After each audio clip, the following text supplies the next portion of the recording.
Welcome to Let's Talk Micro. Hello, my dear audience. Welcome to another episode of Let's Talk Micro. As always, I hope you had a great week. And of course, you can always find Let's Talk Micro on Apple Podcasts, Spotify, Amazon Music, GoodPods. Wherever you listen to podcasts, you can find Let's Talk Micro.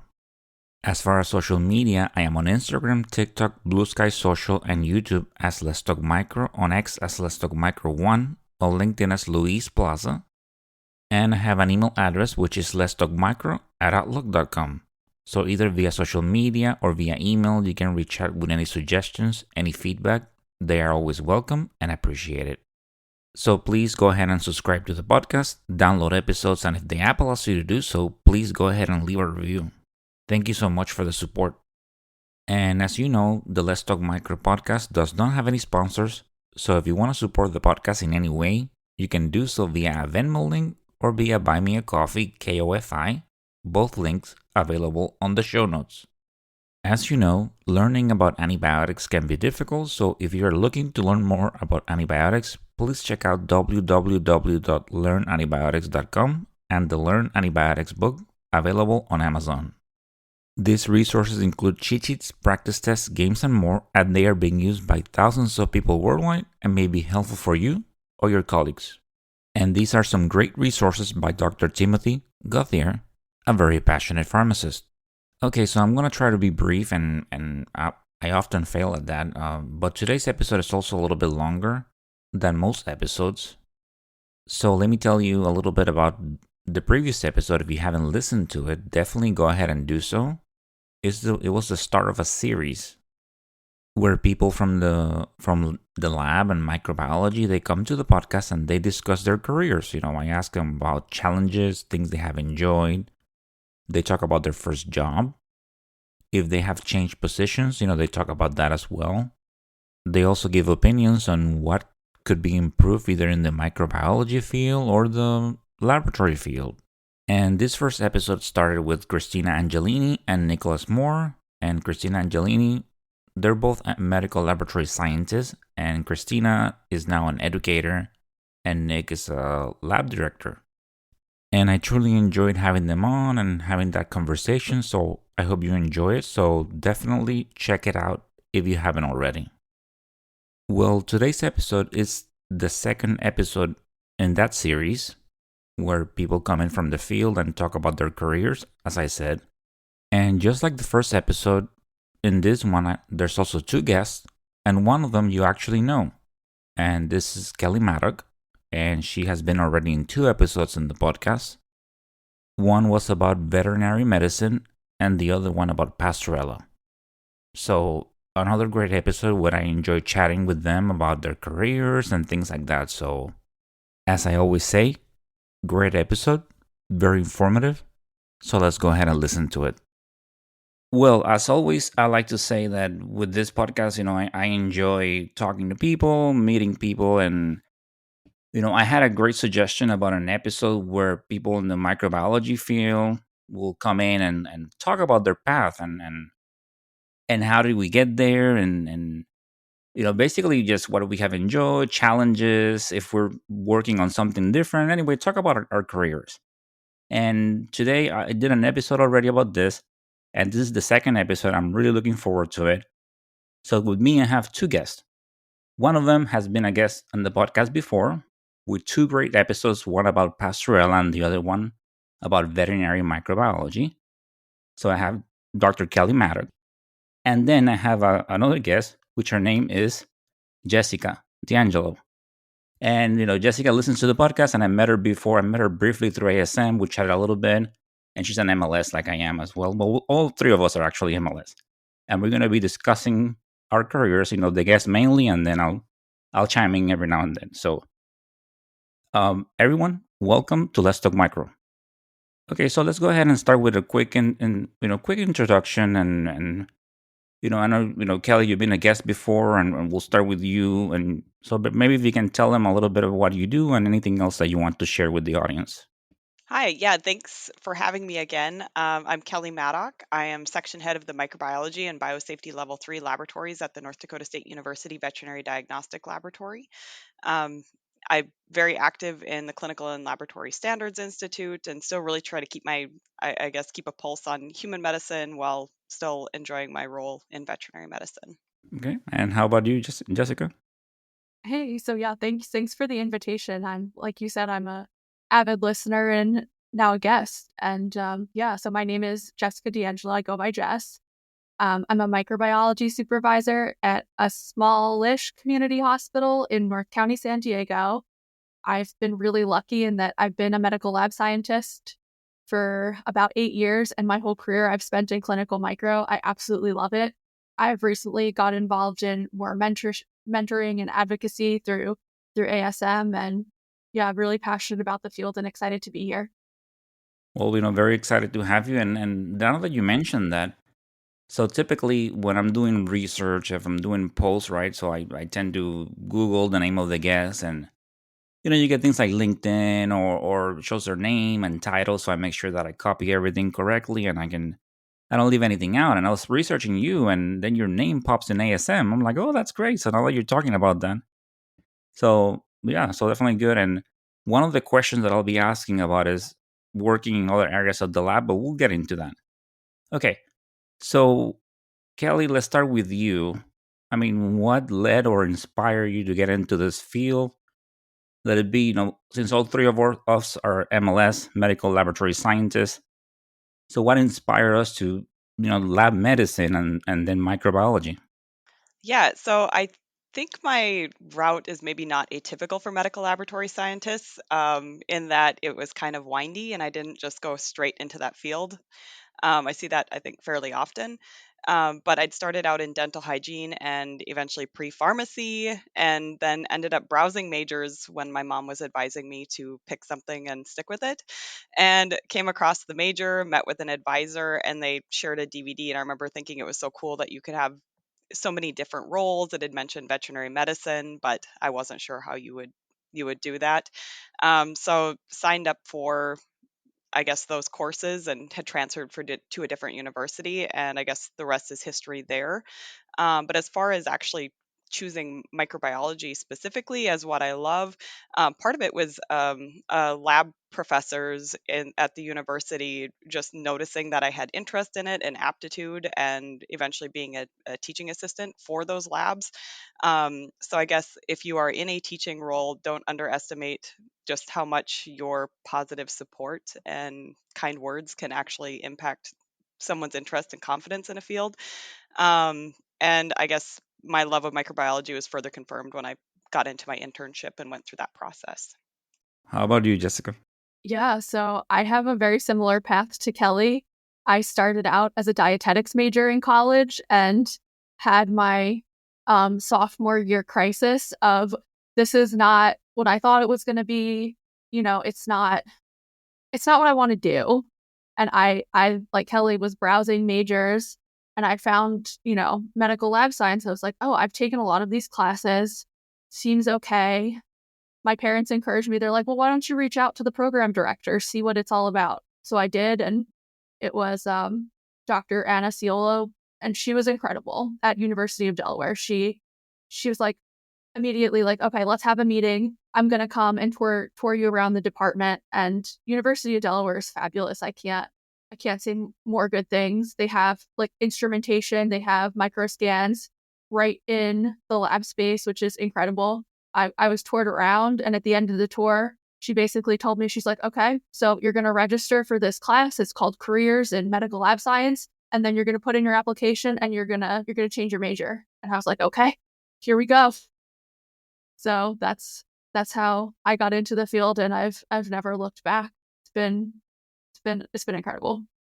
Yeah, right. It's definitely a great field, and your story, and it happens, and we talk about things like MLS and awareness, and a lot of times people start in a different path, and then they find their way in, and you know because either you didn't know of it, or as you start going, and some people actually, as I mentioned before, they find it they already have a degree, and then they go back to school, and it's also a very common occurrence. So I guess in this group, I'm the only one that actually went to school with the intention of being an MLS, but that's because I guess I was an MLT before, so So that was my story. And then I just decided, okay, I want to get a bachelor's in this. So I applied and I went through the whole process for that.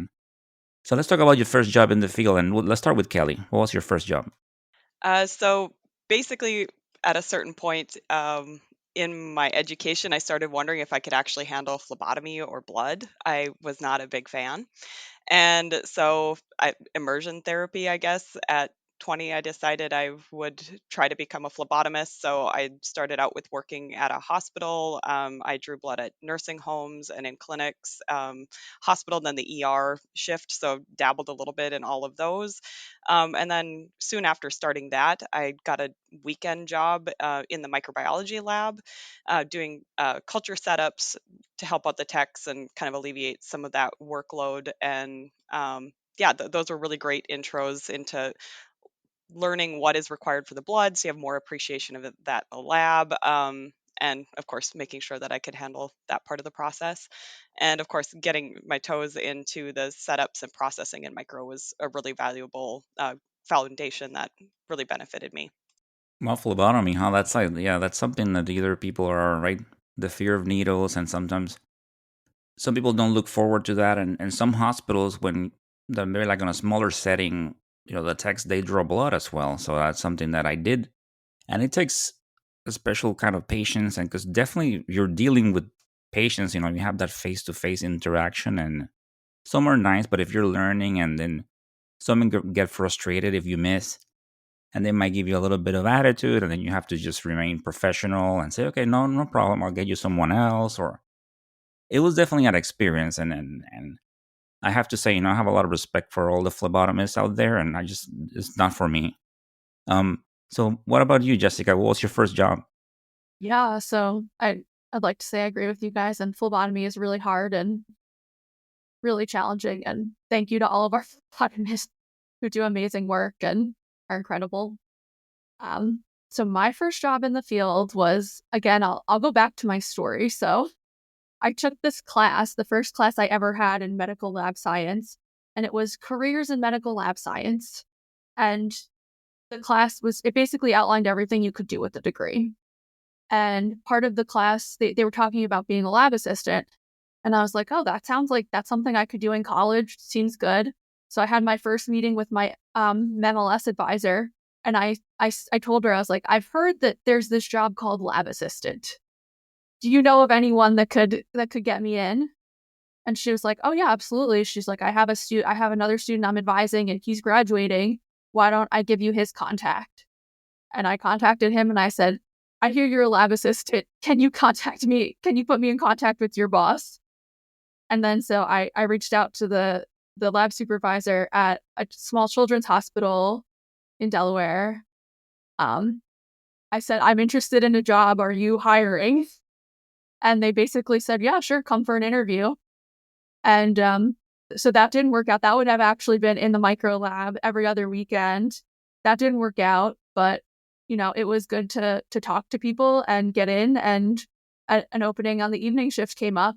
And then so I interviewed and I took that job doing every other weekend on PM shift as a lab assistant while I was in college. And it was a really great experience because I got to kind of see all parts of the lab.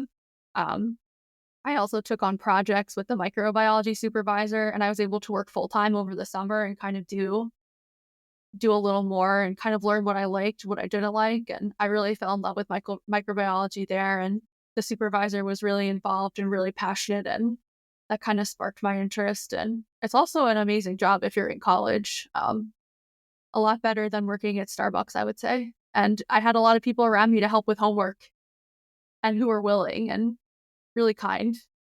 Yeah, going to, now that you mentioned Starbucks, I think, excuse me, so if, I really love coffee, so, and I think that if being a barista I will be able to pay my bills that way, like the way that I am able to afford things now, like I will jump on it. It seems like a very cool job, but I definitely understand what you're saying, and it is a great way to start getting into the department and knowing people, and they know how you work, and you go in as a lab assistant, and they're looking at you as a potential, right, as a potential employees, but you're doing an medtech program. So once you graduate, more than likely they will hire you unless there are any openings. But there's a very common transition.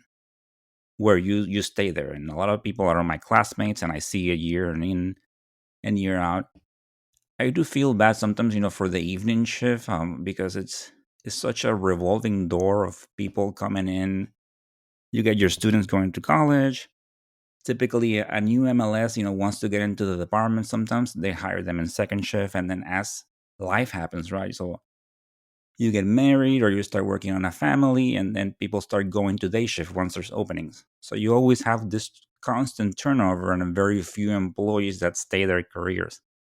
I mean, I get it. It's also a tough shift. It's not very compatible sometimes, with life, because you either, right, so you get into work, and after you're done, it's time to sleep, wake up, and then so it kind of, depending on what your life balance is, it changes, and upsets it a little bit. But once again, a great way to get into the lab.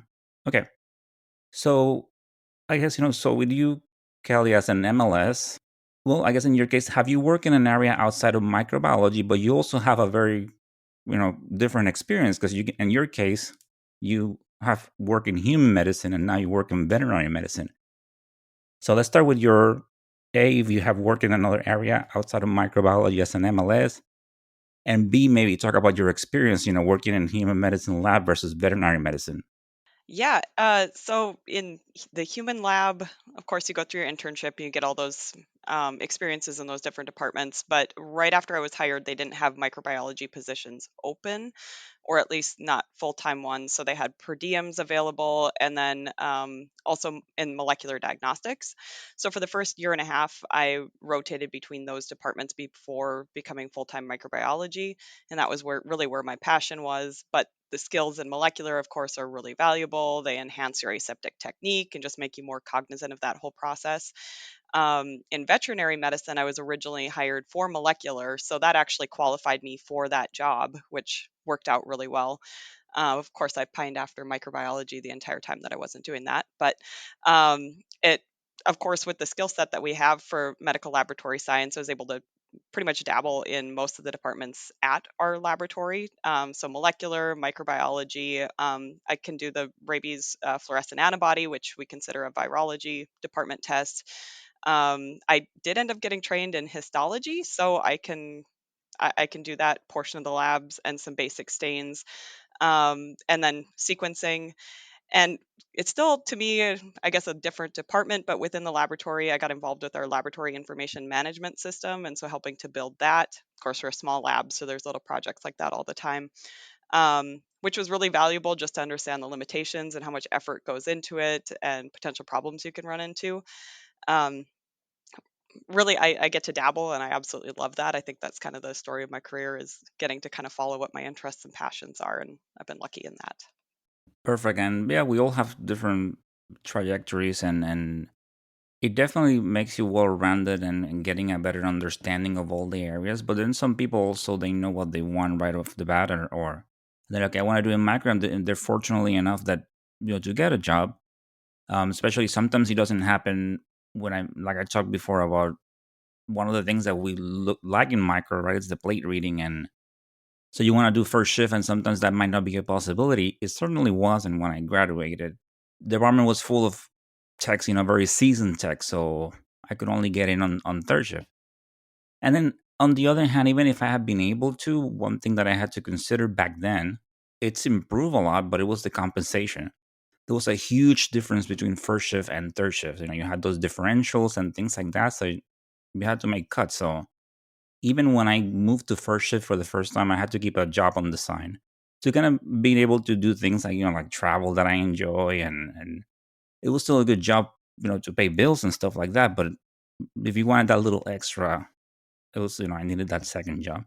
Okay, so Jessica, you said that you've been in microbiology as an MLS your whole career.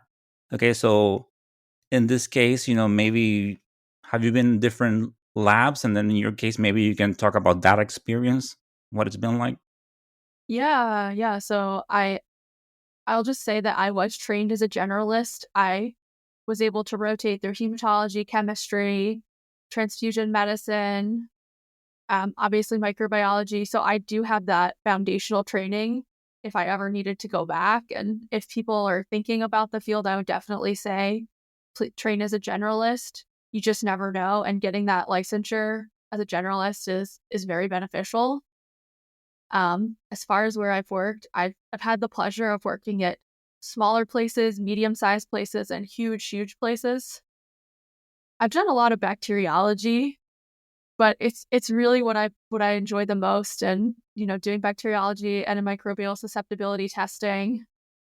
So I'm pretty specialized. I think Kelly maybe is a little broader than me, but Yeah, I'm with you there. I enjoy it a lot, and I try to tell this to my students, and that feeling, and I done a lot of bacteriology too, and I do remember because I was in a place where in second shift you read urines, but there's like a little bit of difference, and some hospitals do that, but during first you have all the access to like all the experience, and you have your manager, your director. So I think that the learning curve is it's so much wider, and you can get your questions answered right away, see the effect of, okay, I'm working this is it, rather than having the communication from email or things like that. So but wow, it's such a great feeling, and when you start reading those plates, and I remember I mentioned this in the other episode, but I work in a huge place, and it was so compartmentalized, so they start using urines, and the great prize, the crown was the wounds.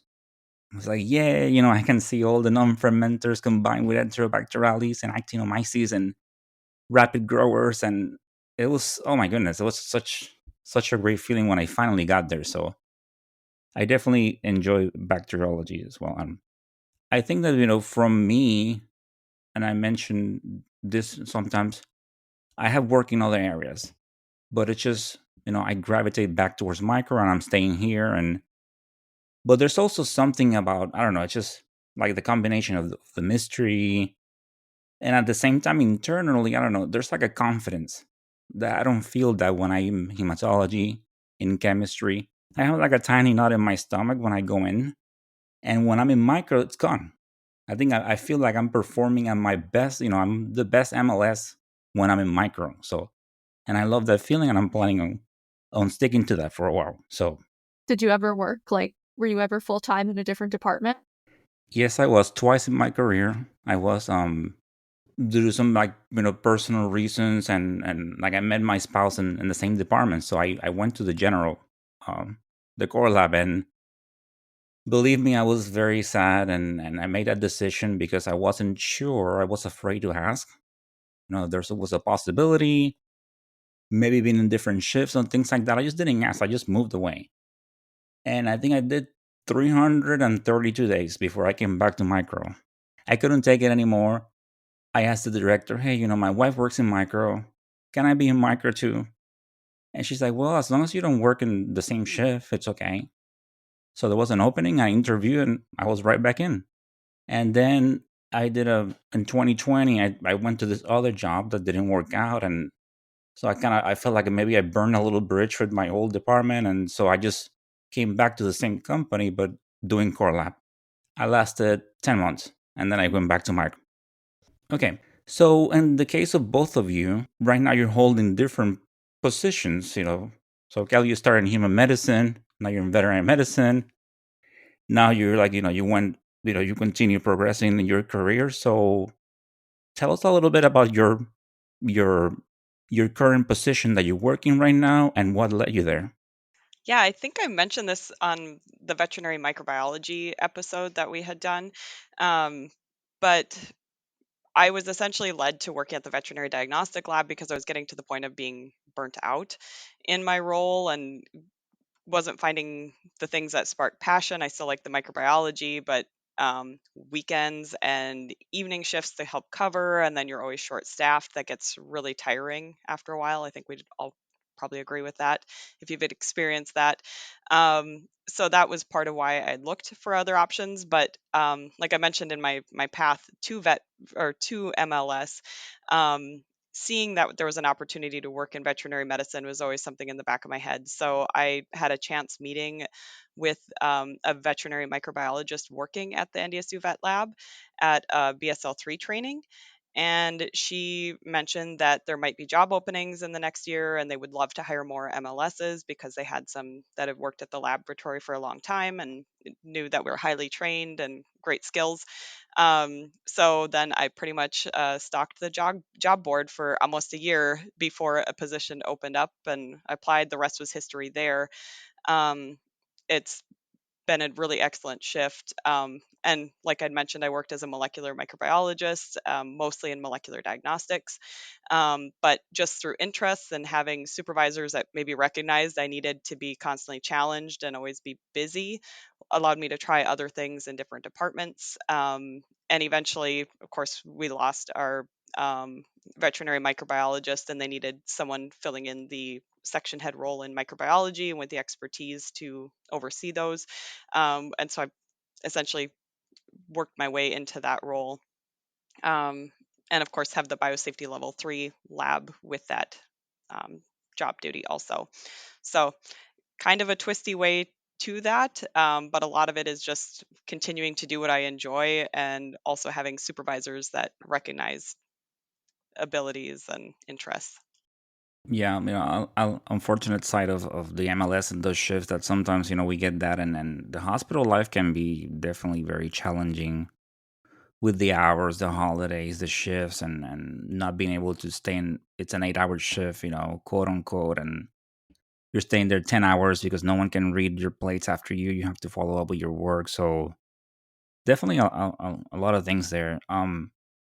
And for you, Jessica, I know that as a supervisor, and I don't know how your lab functions, but one point in time, like I was a supervisor for a little bit, and then I kind of jokingly say that, right?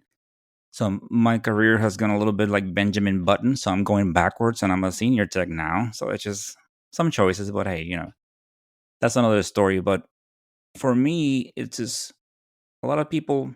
When I was just working on the bench as a regular MLS, I enjoy the challenge of saying, okay, I don't know what this is. Let me pull my books. Let me find out. Let me Google. Let me get some things. I'm ruling some things out. And that whole process was wonderful. And then by the time I go to my manager or my director or whatever, I have all these things. So I have a story and I'm like, okay, this bug, I'm not being able to ID it. I'm getting this. So I did this testing, this testing. I suspect that maybe I have this. And then that person with their expertise, they will fill in the blanks and help me out. Now there's a little bit, I don't know, maybe because we're so busy, but there's a lot of bad practices where the moment that you don't understand something, you go to your supervisor right away. It's like, okay, hey, how do I do this? How do I do that? Oh, have you looked at this? Oh, no, I haven't. So being a supervisor can be definitely very challenging, and you kind of lose, when I was just a regular tech, I felt like I had like an invisibility cloak on.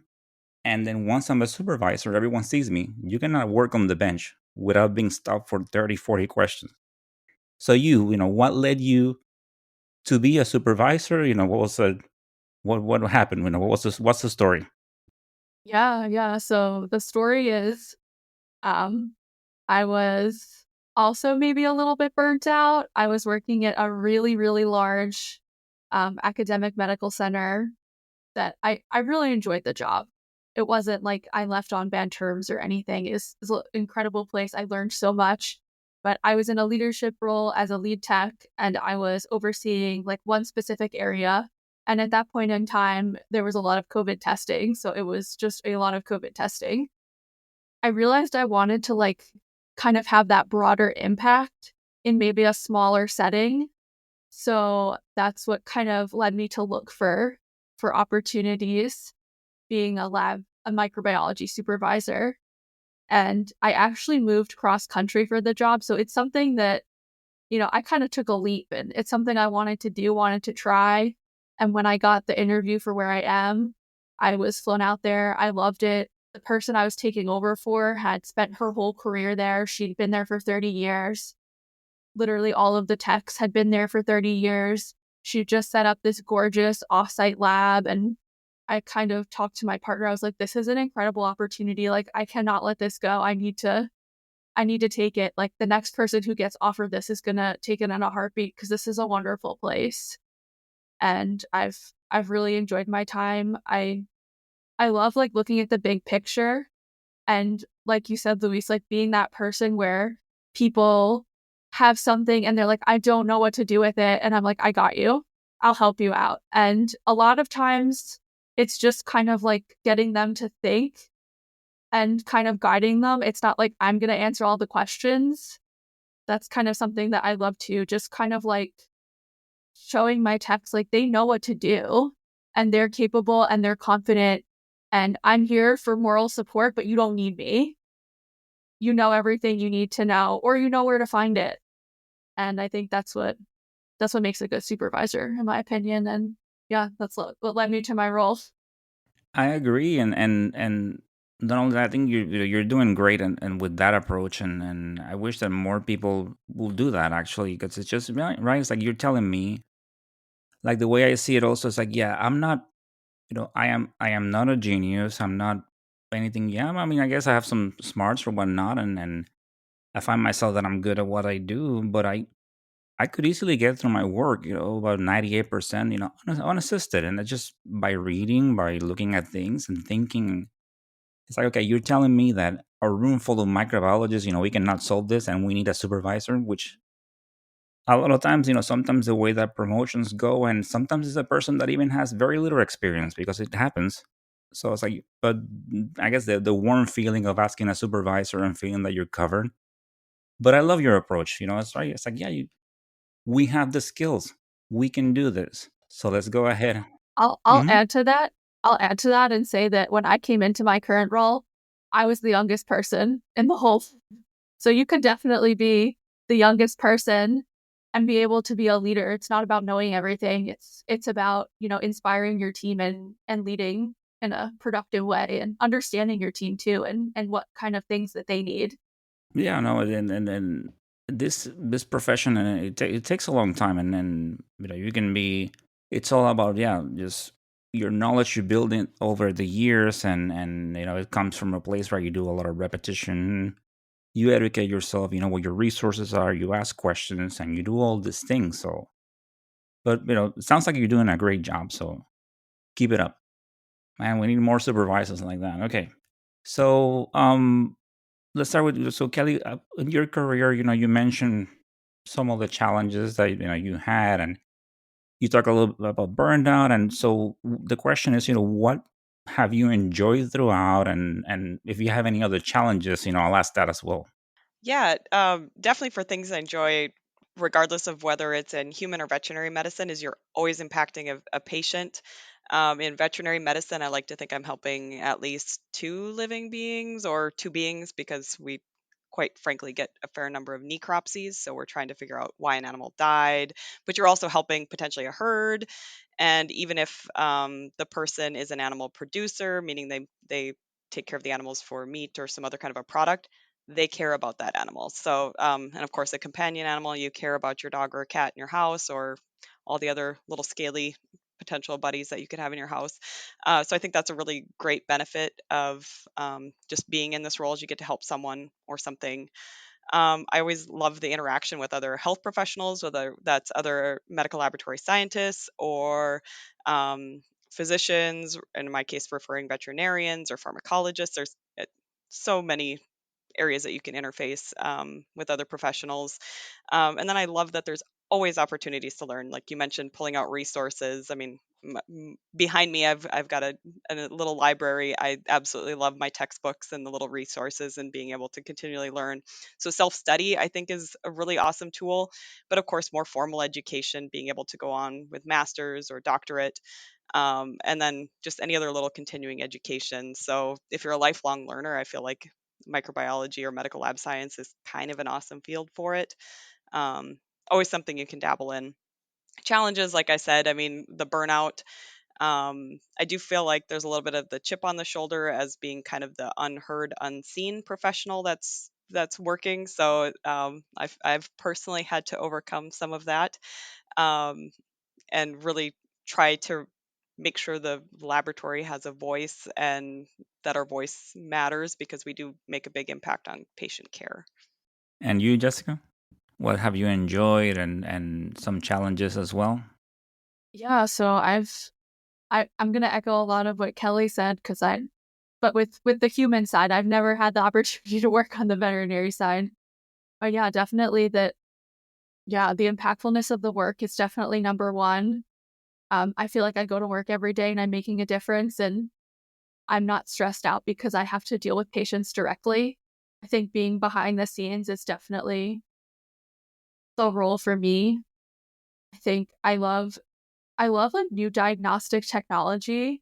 I think that I've been in the field about 10 years, and the progress that I've seen since then has just been incredible. So I think that there's so much innovation happening in microbiology that's just amazing.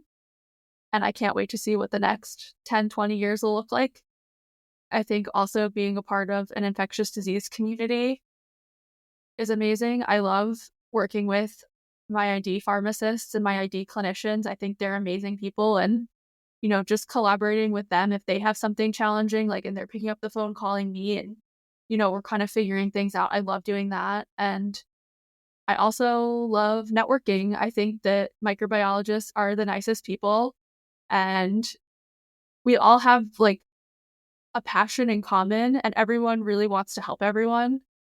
So it's just been amazing being in the community and reaching out to people, and people just so willing to help you and to collaborate with you. And you said challenges next. Okay. I'm also going to echo what Kelly said. I feel like we all kind of feel under recognized and unseen as clinical lab scientists. So yeah, just like kind of outside people not knowing what we do. I've had to, you have to kind of explain a lot your practices and why you do certain things. And, maybe some people don't understand. It's like, well, I want to bring that test in. It's like, oh, no, no, no, wait, here we go. We got to do, this is like bringing people step by step of kind of like what you do and why validation verification is important, why you do quality control, and the amount of training it takes to get a lab scientist into the lab. I don't think people understand. I would also say staffing shortages. I'm really well staffed right now, so I will like knock on wood. But I would just say in general, finding and retaining really skilled microbiologists can be tough. I think the workforce, at least what I've experienced, is there's a lot of retirement happening right now. So I think that we're losing a lot of talent, which is really sad. But I'm happy for everyone leaving the field. I think it's everyone leaves when it's their time. And as far as me personally, I think sometimes it's kind of hard balancing the technical, administrative, and leadership responsibilities that come with the role of being a lab supervisor in a smaller place while still staying hands-on and doing what I want to do. So sometimes it could just be a lot.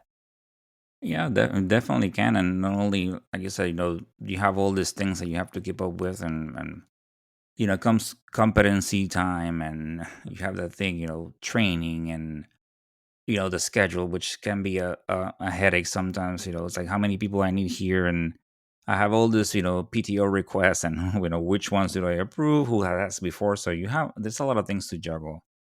I mean, I agree, and I like what you said about the field and all the changes. So I started, I've been 12 years now as an MLS, and a lot of changes. I got to see a little bit of the pre-moldy tough days, and work with that, and it's definitely so exciting from going through that, from doing APIs and doing all those tests, and now like we're doing gene sequencing in my lab. So it's definitely very wonderful where now you can find out what the organism is, and the ID, and not wait to send it out. And so a lot of great things. Definitely agree with that.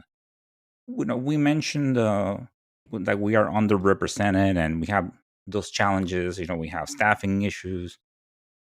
Whether it's an MLS, or like in lab, or in microbiology, what can we improve? And I'll start with you, Kelly. Yeah, I think we were a little bit kind of touching on this, but I think it's just trying to make ourselves more visible. And how do we do that? I mean, we're introverts, and like you mentioned, maybe you're in the lab because you want to help people without actually interacting people with people because it might exhaust you emotionally a little bit. But it's something that we really want to do. But I guess what I do in my role is I really try to interact with veterinarians a lot more and be more public facing there, just to be like, hey, we exist and we have a profession and we care about those patients as much as you do. I really think, though, far earlier than that, it's getting to kids and letting them know that even this is a career path and just making it more commonplace. And then finding, I'm still struggling to find it, but a way to talk to people that aren't in the laboratory or aren't necessarily technical. How do you explain to them what you do so that they're aware of it? But I think that awareness is just a continual problem that we have. So, however we can solve that.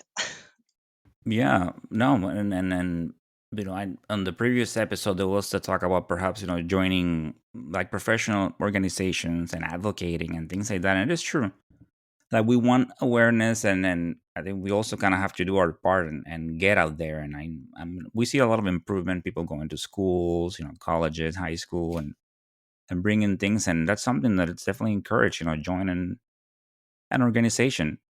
And you mentioned introvert, talk about challenges, right? So it's just that's definitely has been mine, and I say this many times, but it's just as being someone so quiet, I have to constantly sell myself. Like I put myself out there because I tend to fall on the backside because I'm quiet. So it's something, it's just people don't realize the extent of when you're an introvert, and the difficulties that you have to getting out there, and sometimes just me like doing this, it drains me completely, because normally I am a quiet person, so it takes a lot of time and effort, and just coming out of that shell and facing those fears. So okay, and what about you, Jessica? What do you think could be improved in this field?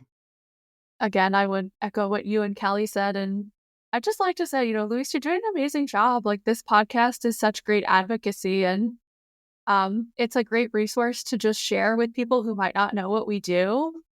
So thank you for doing that. Yeah, but like I said, advocacy is a tough one. I think, like Kelly said, I think, we got to get to people sooner. I think high school is probably where we should be focusing. And I tried to do that. We have something through my hospital where high schoolers come in, and I kind of try to talk to them about, like, hey, would you ever consider this? And so doing things like that. And I think that's even a priority for ASM. They're sending representatives to I think, like, high school counseling conferences to try to, like, kind of get in a little bit earlier.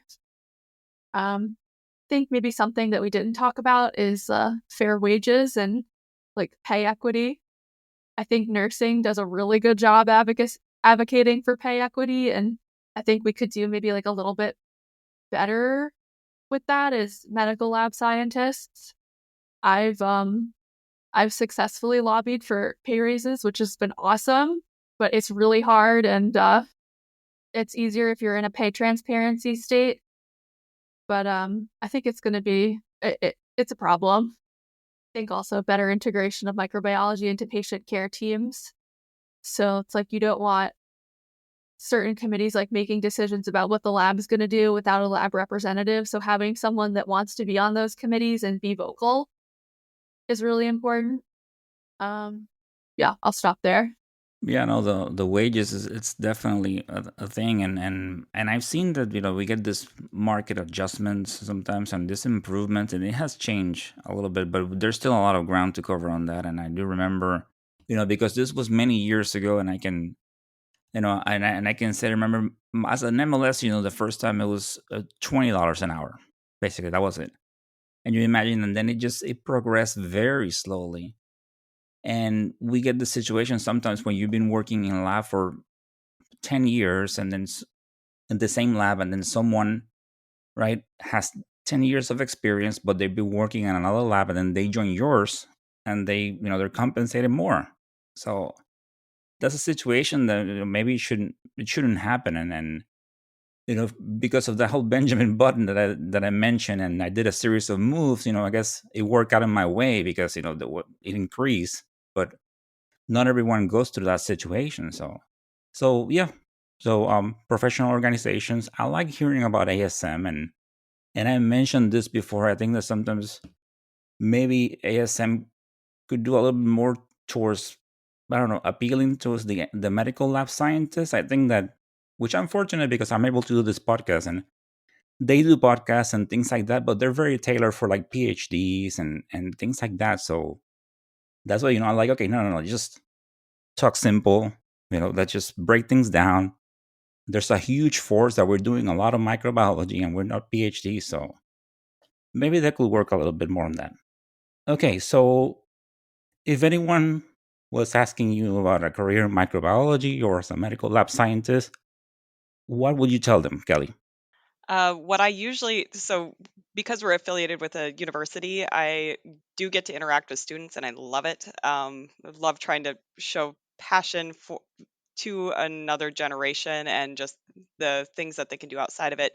But I always tell them to consider a career in medical laboratory scientists or science, especially if they're in a microbiology major, just because yes, you can get all sorts of great microbiology jobs, but if you want a job in almost any location you could imagine, having that MLS will actually get you that job and get you closer to getting to do real hands-on microbiology with patient impact. Of course, you don't have to have that drive in the microbiology field to do it, but to me, that is a really stable option to be able to pursue that, and you end up with those really great controlled skills that would be great for research or whatever you ended up applying it to.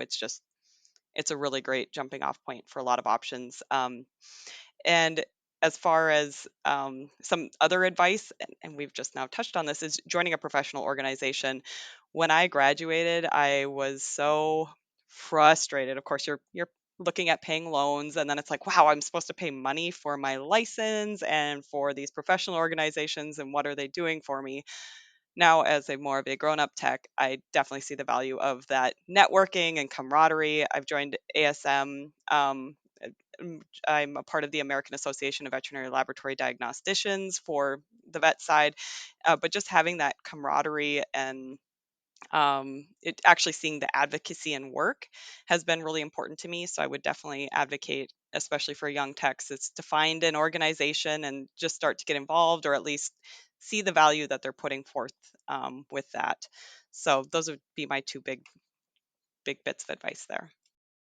I'm definitely a fan of networking, as I stated many times, and going back to first, Jessica, thank you for your words earlier. I was going to tell you, then I got involved in saying something else, but I appreciate it. It is a great feeling, and when you bump into someone like I did with you, and you're like, hey, I listened to your podcast, and I don't know, it's amazing that it makes a difference, right?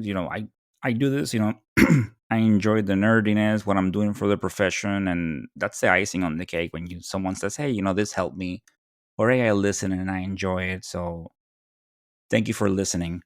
And yeah, with also from what you said, with a lot of wonderful people in this field, and they're always willing to talk and help each other and share information. That's why, like through this medium, I saw one day searching for things, and I saw a post that Kelly put on LinkedIn, and okay, this looks like veterinary medicine, so let me send an email immediately. Hey, let's do something, and here we are. We've done a couple of episodes, so a lot of people are that wonderful, and they're like, okay, hey, just yeah, I'll help you out. And some people sometimes might say no. Very few have said no, but it's typically because of scheduling issues or they can right now. But a lot of wonderful people in this field. So, Jessica, if someone was looking at you for advice and asking you questions, what would you tell them for a career in micro or the lab? Yeah, so I would tell them to get experience in the clinical lab as early as they can. Volunteer if you can. I know a lot of places take volunteers. Um, do an internship. I know some places will do like an internship, shadow even. Um, just reach out to people and say like, hey, I think I might be interested in this. Would you be willing to let me shadow even for a couple of hours or talk to me? I think people are really receptive to that, and that's really undervalued. I think also kind of finding mentors who can help guide your career path. I think I think mentorship is a lot hands off than people think. Like I have mentors where it's like I've been following someone's career path and they don't even know who I am, but they have mentored me from afar. So I just think like finding people who you aspire to be in their position and following them, and also like if you have specific questions, like like, how did you jump from bench tech to supervisor? It's like, that's a very specific question. Or if I was going to reach out to you, Luis, I'd be like, oh, how did you get into podcasting? Can you tell me about your first podcast experience? Like, if you're looking for a mentor, kind of try to be specific and show that what they are doing would be directly applicable to you. And also, like you guys both said, get involved in professional organizations. Even as a student, I think student memberships are a lot cheaper than when you're graduated. So take advantage of that cheaper pricing. Go to local conferences. I know ASM is incredible and CLSI is also incredible. My Southern California branch is very well attended, and our October meeting is a great place to connect with potential employers and people who would be willing to talk to people about microbiology.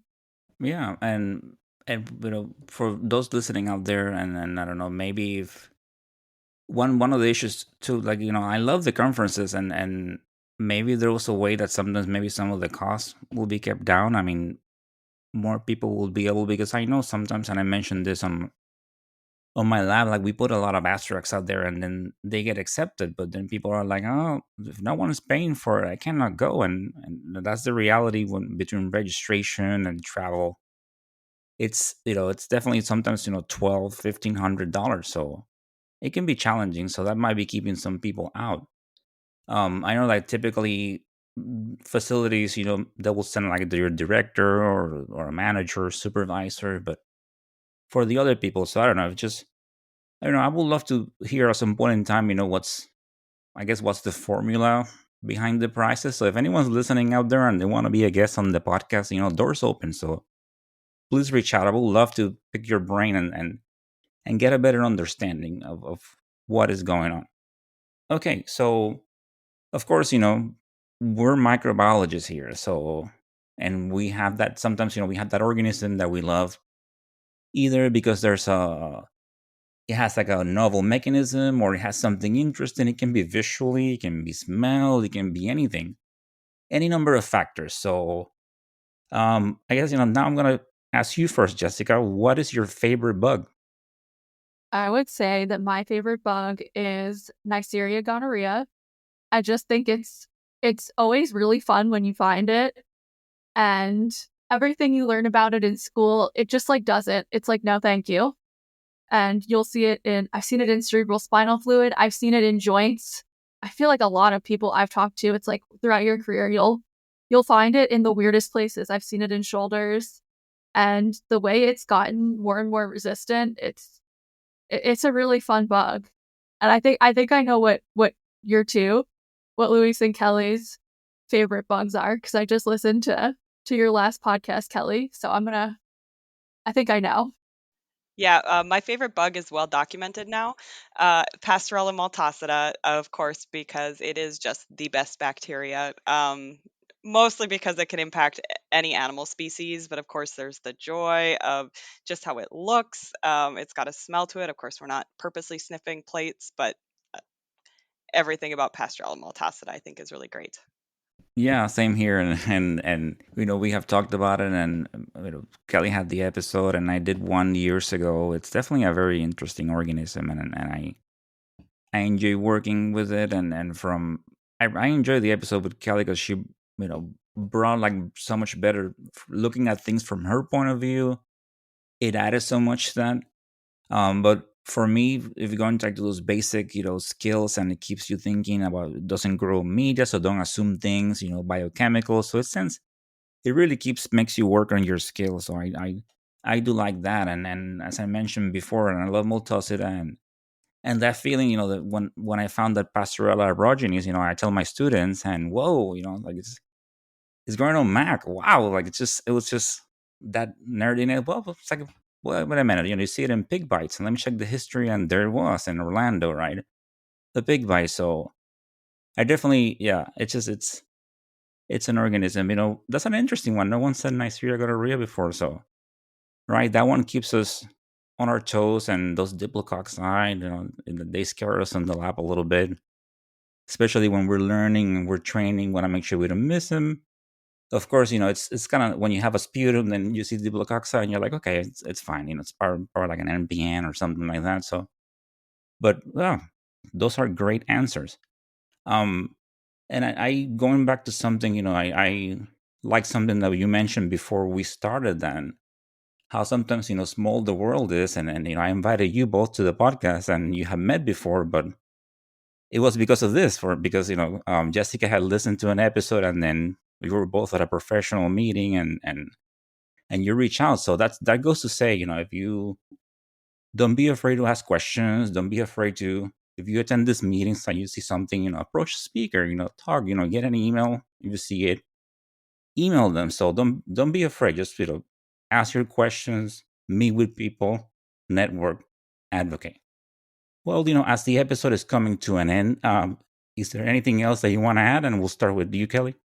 Something I didn't mention too for someone getting into the career field is just to identify what you like to do and then ask for more of that thing. I think as a supervisor, that is one of my favorite things to do is find what gives people joy in the lab and then letting them do more of that thing. It's adding to the mission of the laboratory, it's supporting patient care, but they actually also love what they're doing.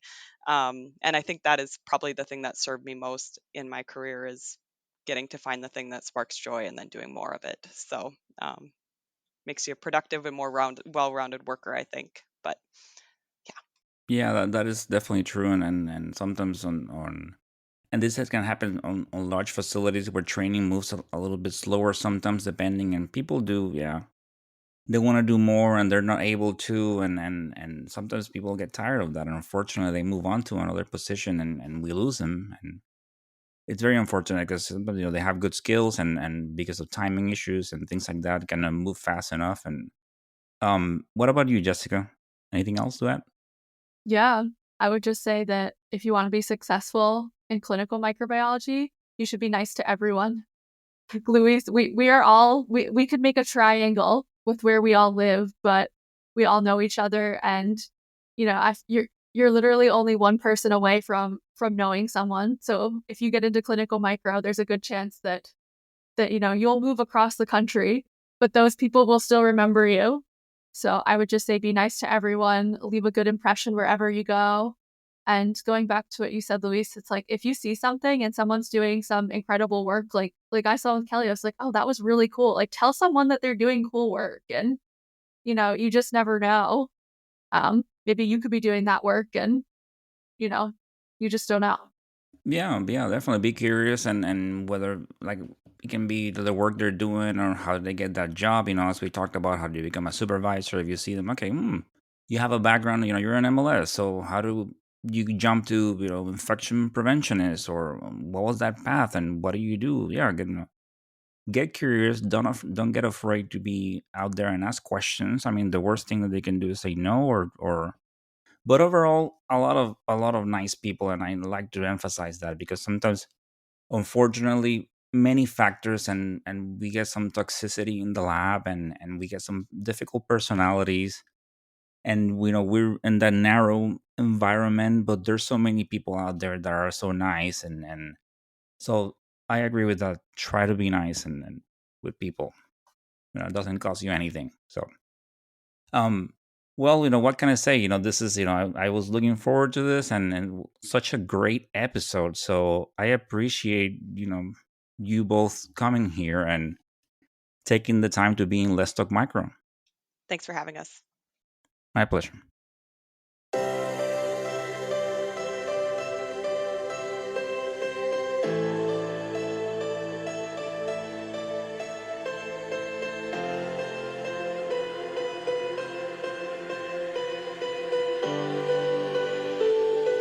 And that, my dear audience, is the end of this episode. I hope you enjoyed this episode with Kelly and Jess.